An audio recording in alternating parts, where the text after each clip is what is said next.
오늘 본문을 보면 하나님께서 이스라엘 백성들에게 제사장 나라의 비전을 주고 있습니다.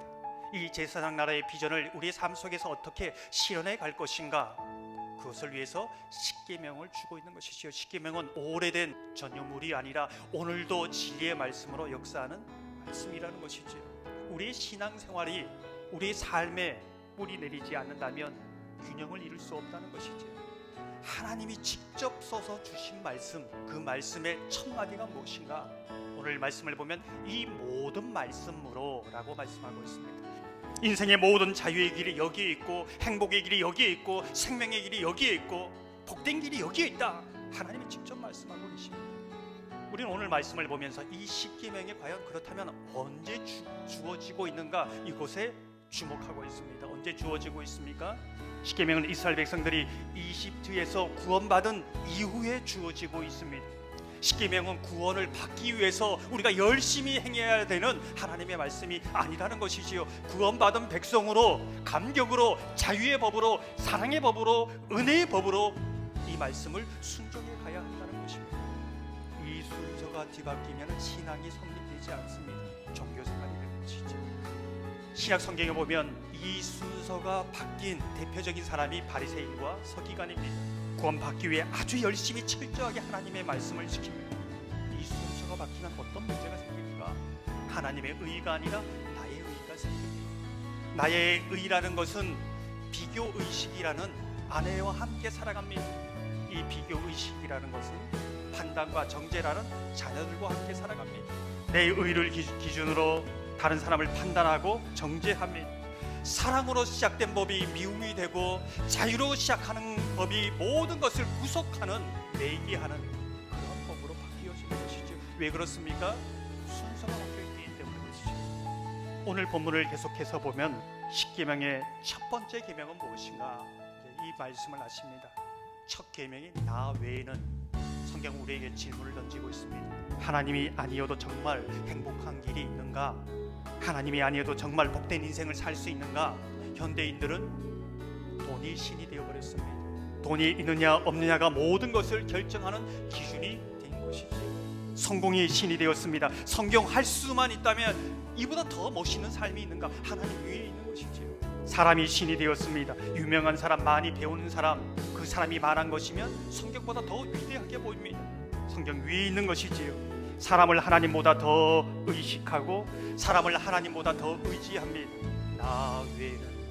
나 외에는 세상의 모든 신들을 나와 같은 위치에 두지 말라는 것이지요. 나 외에는 다른 신들은 없다는 것입니다. 이 나 외에는 히브리의 의미가 내 앞에라는 의미로 설명되어 있습니다. 나 외에 다른 신들을 하나님 앞에 두면 우리가 하나님 앞에 나갈 수 없습니다. 하나님의 얼굴을 볼 수 없습니다. 하나님과 교제할 수 없는 것이지요. 왜 하나님 앞에 나아가는 길이 막혔습니까? 내 앞에 나 외에 다른 것을 두었기 때문에 그렇지요. 하나님은 항상 우리를 향해 얼굴을 향하고 있고 항상 우리를 향해 나아가기를 원하지만 우리 스스로 막아버린 겁니다. 담에 갇혀있는 우리를 예수 그리스도께서 이 담을 허신, 그것이 우리에게 복음입니다.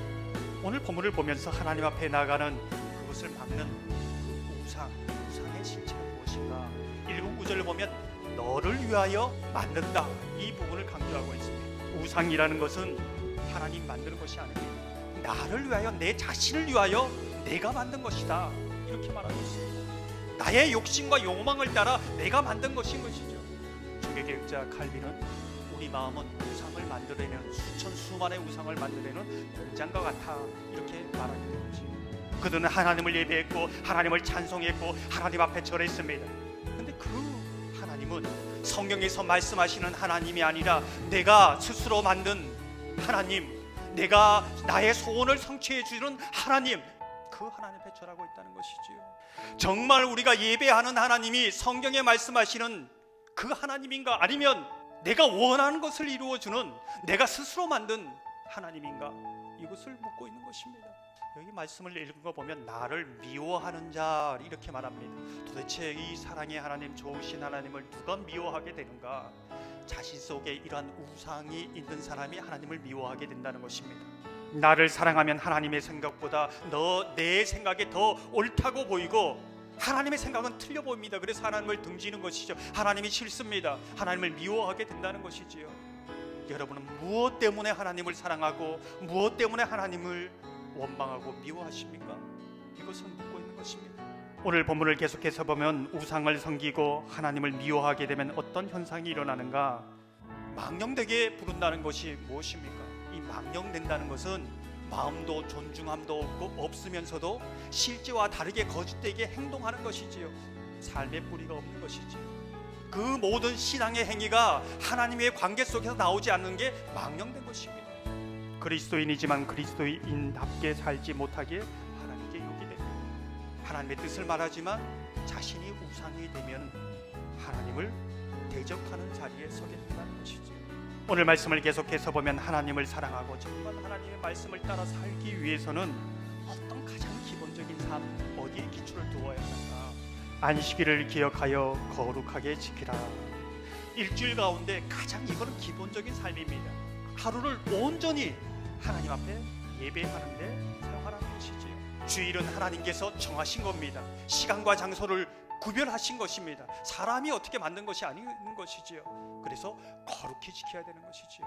모든 신앙은 여기에서부터 시작된다는 겁니다.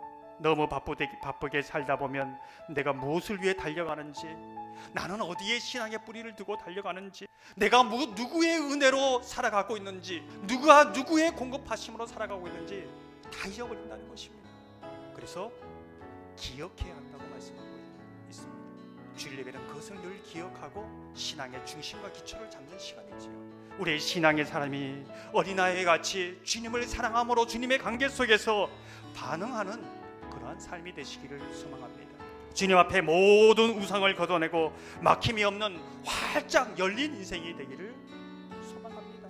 더 나아가 매주일 주님 앞에 나와 예배드리면서 은혜의 샘물을 먹고 세상 속에 하나님의 자녀로 승리하는 저와 여러분 되기를 주님의 이름으로 축원합니다.